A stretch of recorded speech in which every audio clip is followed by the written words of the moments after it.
Hi, I'm Paul Friedman. I'm the founder of the Marriage Foundation. And the topic today, um, sometimes I get a little mischievous. The topic today is what to do if your husband blames you for everything.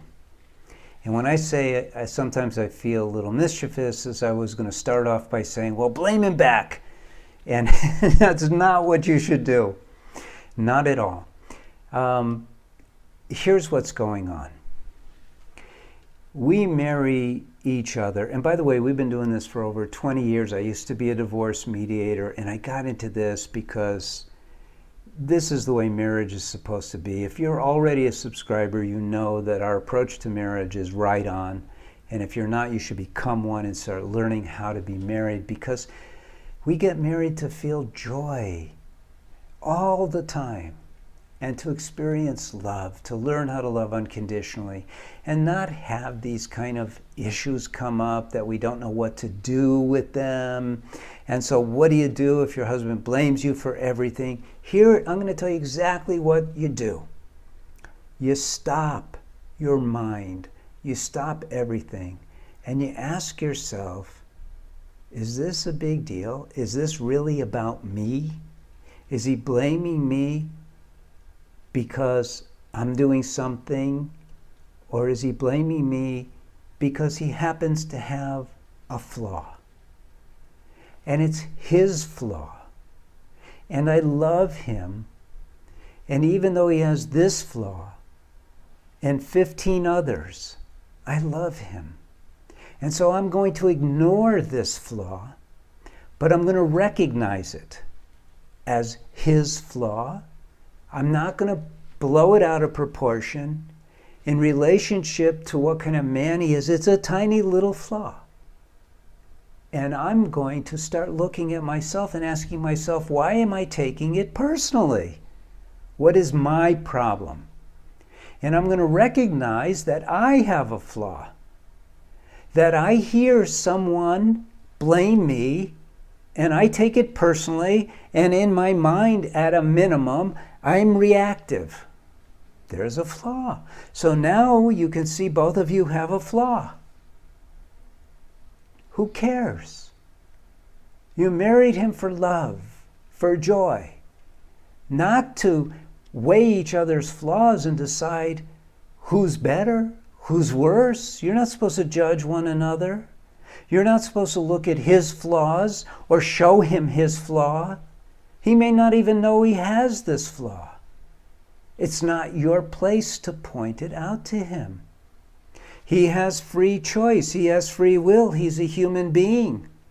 He's on his own path back to God, and you are too. It's your own. We do that individually. We go back to God eventually.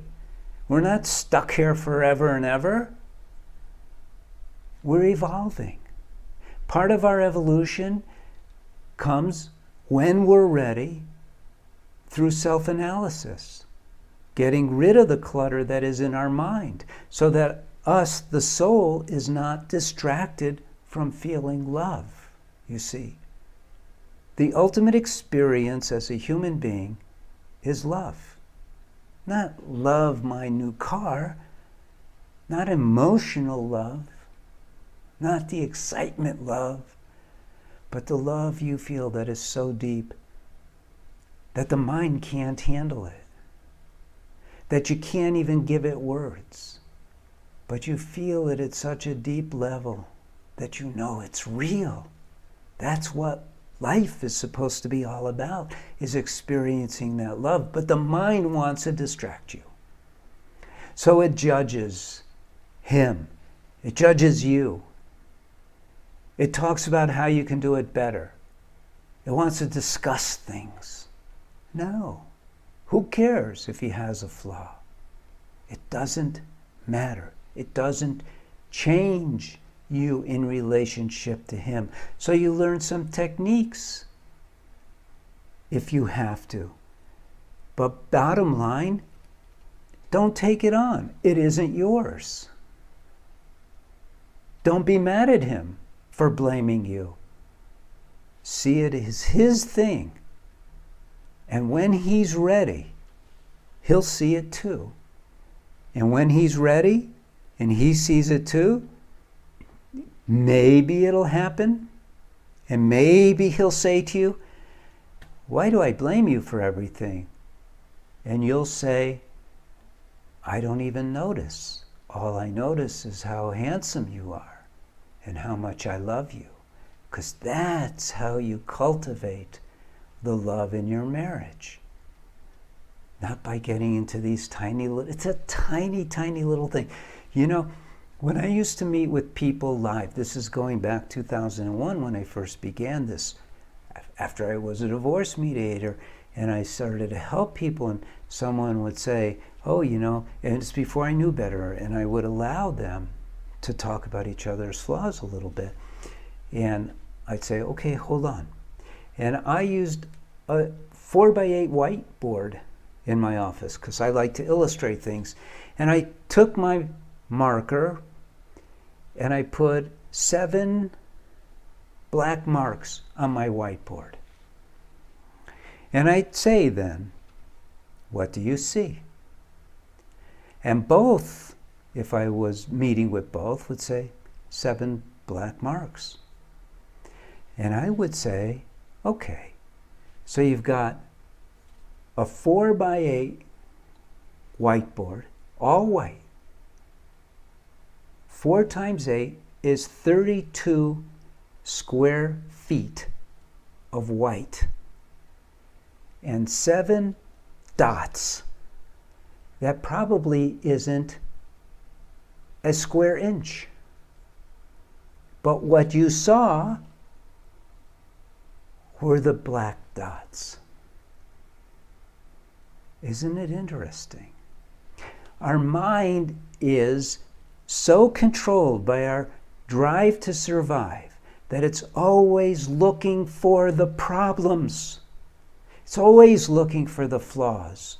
And until we start mastering our minds, we are owned by our minds and its habits of looking for the problems, looking for the danger, looking for the flaws.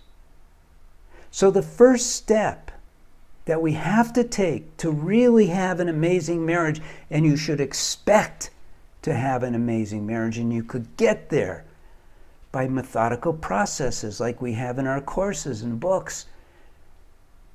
You have to master the mind. You have to start mastering your mind. We're not taught this. It's not your fault that you don't know this, but think about it. You're a soul. What's the nature of the soul? Is bliss, love. How often do you feel it? Meanwhile, in your mind, you're worrying. You're thinking about this incident that happened yesterday or a week ago. You're fighting with people in your mind. You're going through all these protracted, negative, stupid experiences in your mind. Instead of saying, mind, shut up, I'm going to think about God only. I'm going to love my husband only. I'm going to feel love. I'm going to enjoy the singing of the birds, the beauty of the sky. I'm going to feel my heart. I'm going to feel my joy. I'm going to realize myself, even in the Bible. What's that? Be still and know. Be still. Shut that mind up. Be within. Be in your soul. Marriage is deep stuff. We don't learn about marriage. It's fascinating. You get on a plane, you could go anywhere in the world, you're going to get on that plane, you're not even going to worry about it. You know you're going to land in your destination. It might be a bumpy ride sometimes during the flight, but you know you're going to land. Why? Because they've worked out all the kinks. And so it's safe. And we're taught. If you're a pilot, you're taught. But when you're getting married, and almost everyone, no one becomes a pilot, hardly anyone becomes a pilot, but everyone gets married and they don't teach us. They don't teach us how to be married. They don't teach us how to master our mind. They don't teach us the relationship of soul to mind to body. None of it. And it's all valuable. It's all important. And you need to learn it. So what do you do if your husband blames you for everything? smile at him, and say, "You are the most handsome man I've ever seen." Walk up to him, give him a hug, a kiss, make him feel like the man that you made him feel like when you were dating. That's what you do. Got it?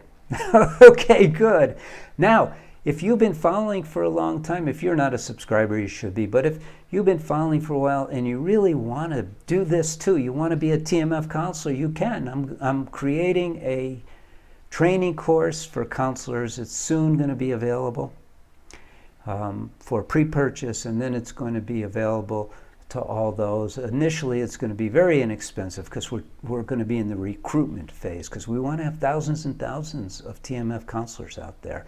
So look for it, and if you want us to let you know when it's going to be there, just drop us a line at the website, the contact form, and contact customer service, and we'll let you know. So I'm Paul Friedman. Like this video, thank you for joining. I did found the Marriage Foundation, and you know, it's me. I'm still here, and I will be here till the day I die because I really want to help people with their marriages. So thank you very much. God bless you, and take care.